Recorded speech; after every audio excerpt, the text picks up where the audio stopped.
Hello again, whiskey friends. I am Durell, the Whiskey Saint. We're back for another review slash blind sample. So I kind of review it, let you know what my thoughts are, but we're going to dive into these samples that I have collected, man. Best to do it blind, no preconceived notions, don't know what it is, which is the best part. So I can just literally enjoy it, kind of break it apart a little bit, and just let you know what I think. So stay tuned. If you're new to the channel, hit that like and subscribe. We're about to kick this show off. Cheers.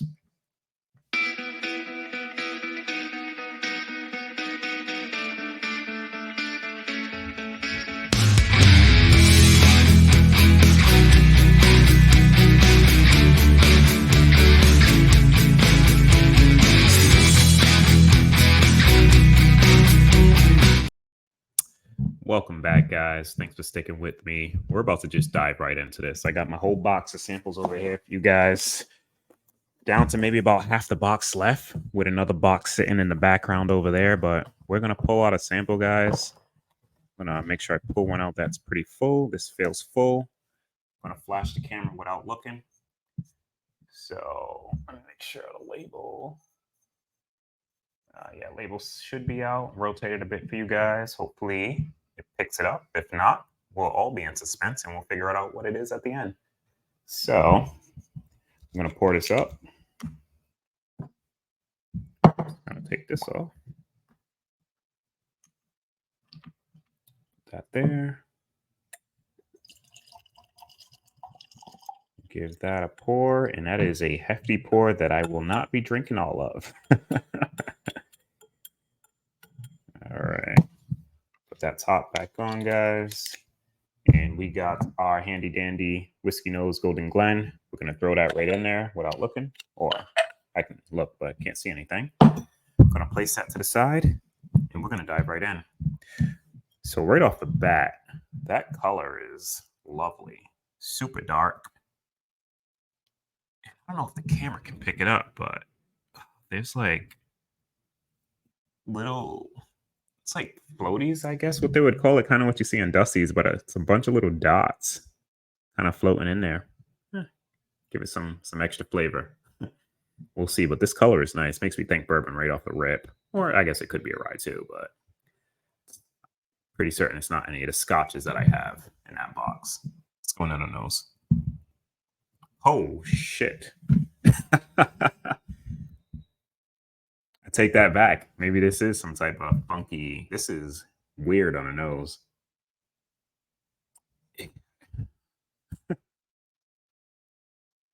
What the heck is that? That is different. It's like a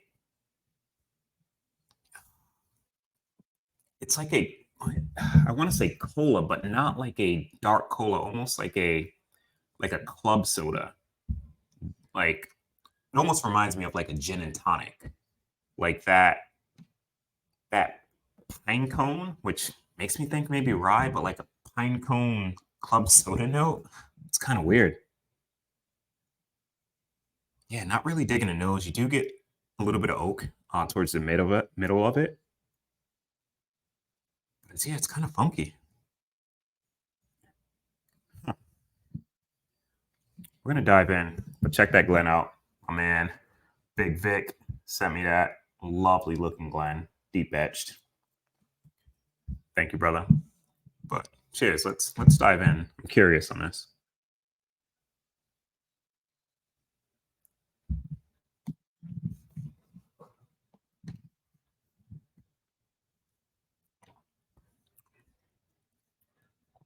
Oh.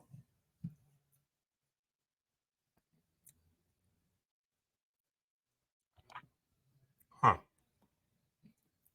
So the palate is a pleasant surprise. It almost kind of, you get a little bit of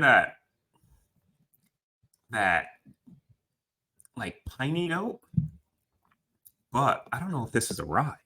Like I always correlate pine, dale, and all that to it being a rye. But this doesn't really come across like that. It's actually pretty pleasant on the palate. The nose is just funky though. So I'm pretty certain I don't own this bottle. I don't really remember getting a nose like that on a whiskey that I've tried before. Now it seems to be settling in a bit more. It's coming across more bourbon-ish. You're getting a little bit more of the just a darker oak presence, some vanilla. Smells it comes across a little youthful. Like you get that farm note, like you walk into an old farm or a zoo, and it's like that musty, not manure, which kind of sounds weird, but just that musty note. Like you're walking by like the elephant pen, and it's just a slight funk, which isn't off-putting, but does come across a little weird on this. A little bit of marshmallow in there, mid to the back of the nose, which is nice, kind of sweetens it up a bit. But yeah, it's just across, like, well, not across. First nose was a little weird. It is toning down a bit. We'll say it's gotten a little better. But let's go in for another sip, guys.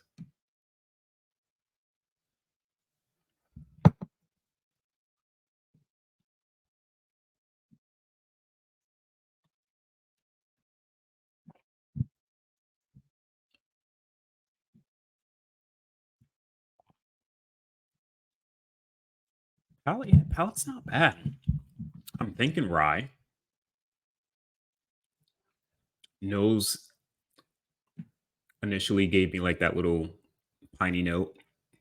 You do get a little bit more of that on the mid to back of the palate, but it's nice. Just I'm not digging a nose that much, but the palate is actually a lot better than a nose. Yeah, going back in, it's changing again. It's weird. Like I almost got like a Cracker Jack note, like that salted caramel popcorn, which I don't think I've ever gotten on a whiskey. But yeah, it just literally smells like Cracker Jacks now. That's pretty crazy. All right, one more sip, guys. Then we're gonna try to maybe guess proof. I don't know what bottle this is. This just tastes completely new to me, but we'll see if we can guess proof. Maybe state of distillation. Not doing no bottle guesses, but just take it from there. See how well I do. You got to prep up for Mad Madness, man. Got taken out literally before I can even really make it in. So kind of want to make it officially into it. Maybe see if I can go pretty deep. So one more sip, guys.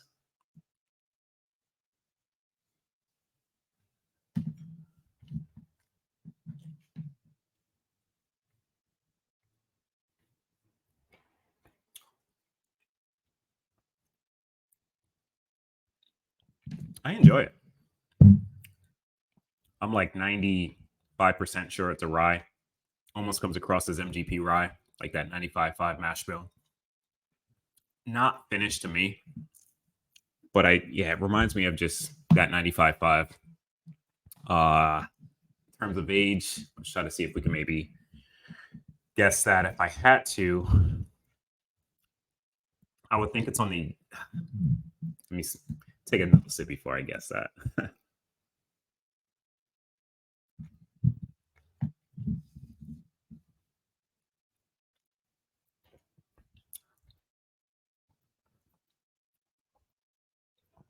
I would think maybe about a 7 year 95.5 MGP rye.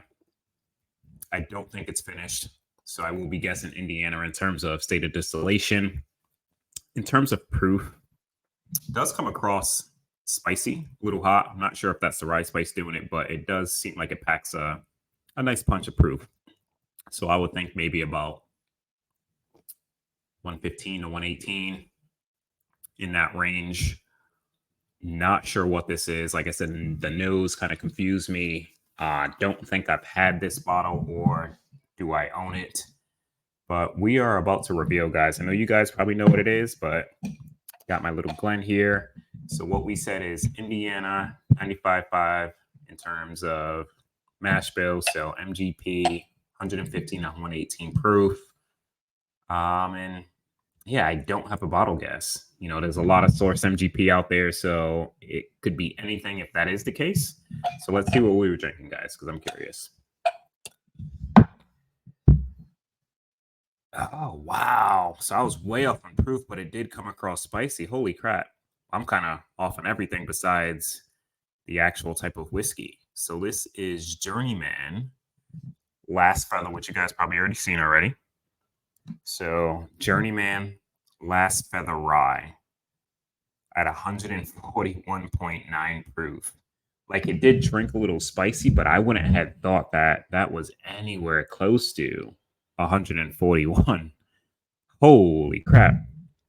That is actually pretty good. Once you get past the nose, I would say with this whiskey, if anybody is interested, because it is good, I would say let it open up. It definitely got better on the nose. The first nose was weird. It was just super ginny, which you still get a little bit of that, which is kind of it's kind of funky. I'm not sure. I think Journeyman does their own whiskey. I think that's all in house. I don't know. I'm not certain if this is MGP or not. I don't think it is. I could be wrong. If I'm wrong, that's great because maybe I got it right. But not too familiar with their stuff. But I want to say it is all in house. But it is good on the palate.